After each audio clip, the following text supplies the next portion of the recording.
Nyumba zipo za kutosha.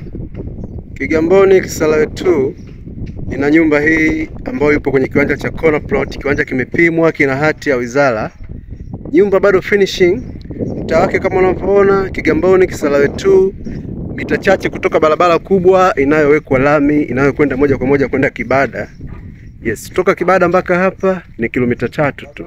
Fence tayari na geti ni tayari pia. Naona nyumba yetu ina vyumba vitatu vya kulala, viwili kati yake vina choo ndani. Parking kama unavyoona, unaweka magari yako na vitu vingine, unaweza kuweka swimming pool hapo. Nafasi ni ya kutosha. Sebule ni kubwa. Sebule unaiona hii hapa. Naona na tayari chini unavyoona pameshazibwa zege la kutosha kabisa, liko vizuri. Hapa ni dining. Hapa ni jikoni. Jiko letu ni hili hapa.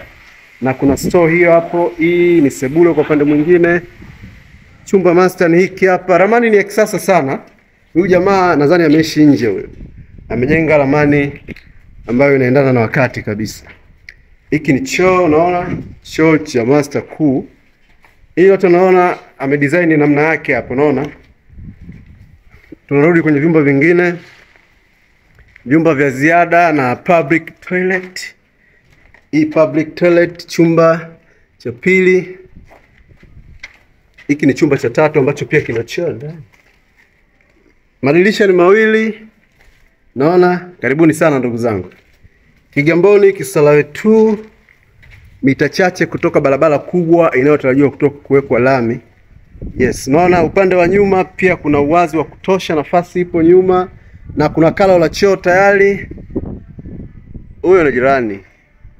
Karibuni sana ndugu zangu. Kigamboni Kisarawe 2.